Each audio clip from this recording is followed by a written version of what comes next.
I am 79. I wish I knew this at 30. I remember the day my son left for college. I was standing in the driveway, leaning against the post, feeling the cold metal against my back, though I barely noticed it.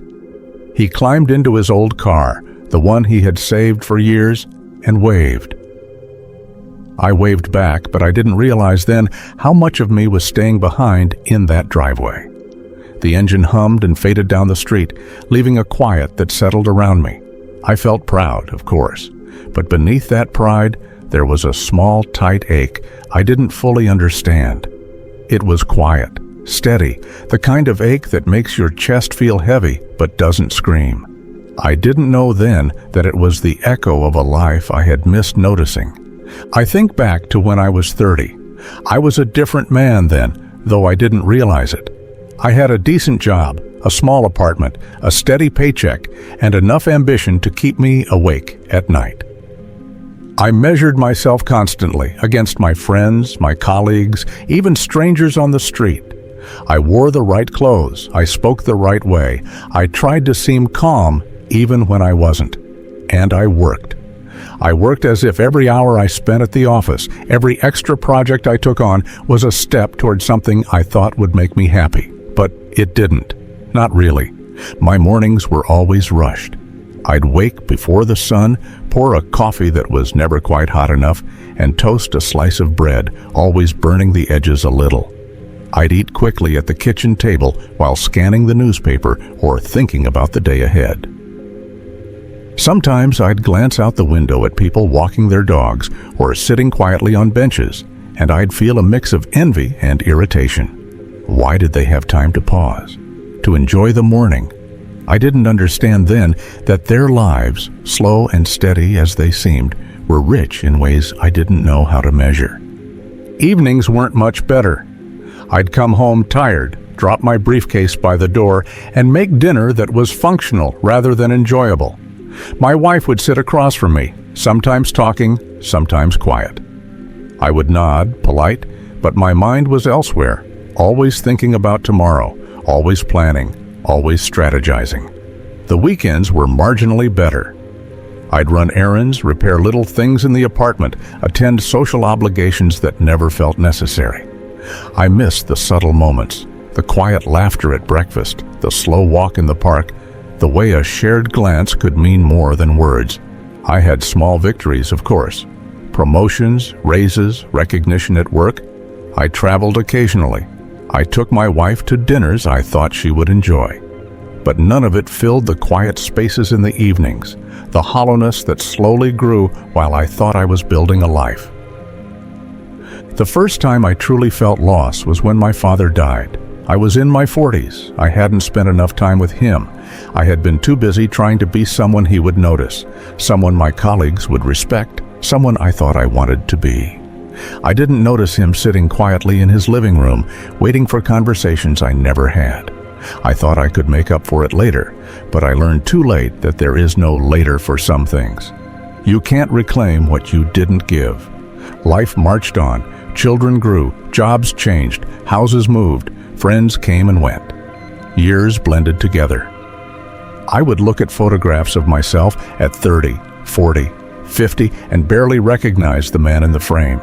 Birthdays, anniversaries, family dinners, ordinary mornings with sunlight through the windows, all blurred. I had been so focused on where I was going that I forgot where I was. I remember a Saturday morning when my son was maybe 8 or 9. He wanted to show me a drawing he had made at school. I was on a conference call, pacing the small living room, trying to sound calm while juggling 2 problems at work. I glanced at his paper for a moment, smiled faintly, and promised we'd look at it later. By the time the call ended, he had wandered off. I never got a proper look at the drawing. I can still see the unfinished crayon lines in my memory. That's the kind of small moment that carries more weight than any achievement, but I didn't realize it then. I think about my daughter's first piano recital.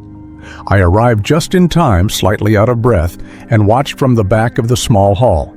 She played, and I clapped politely, but I didn't stay after to talk to her.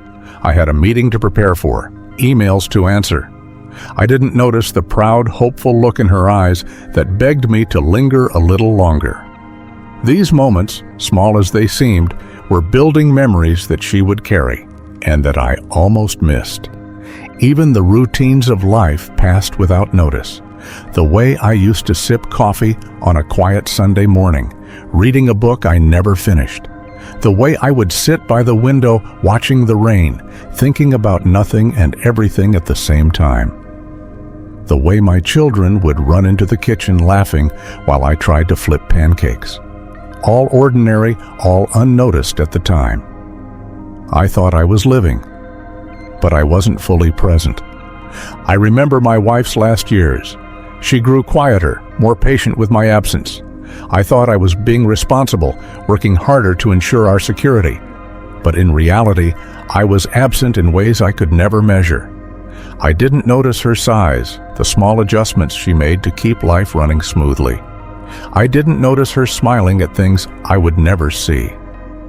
And when she passed, I realized that all the time I thought I had to make it up was gone. There were more losses along the way. Friends, colleagues, neighbors, people who had been small parts of my life, then vanished quietly. I remember a friend I used to meet every Friday for lunch. We would talk about nothing and everything. One day, he stopped calling. Life had moved on, and I didn't.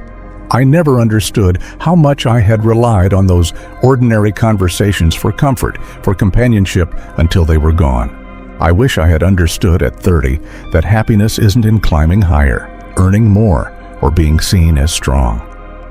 Happiness is in the quiet, in the shared smiles over breakfast, in the hand you hold while sitting in a waiting room, in noticing the little gestures that make someone's day better. I wish I had known that being busy doesn't mean being alive, that being successful doesn't matter if you're missing the life happening right in front of you. I think about my children now. My son talks about walks we took when he was 10, evenings we spent building models together, nights we sat quietly in the backyard and looked at the stars. My daughter talks about pancake mornings, the silly jokes I told that made her laugh, my occasional presence in her homework sessions. These are the memories that last, not the weekends I spent finishing reports, not the promotions, not the money I saved. Those fade. What stays are the quiet, ordinary moments we share. I remember my daughter's wedding. Watching her walk down the aisle, seeing her happiness, I thought about the years I had missed noticing the small things. I felt a quiet ache in my chest, a mixture of pride and regret. I thought of all the conversations I should have had, the patience I should have shown, the gentle presence I should have offered.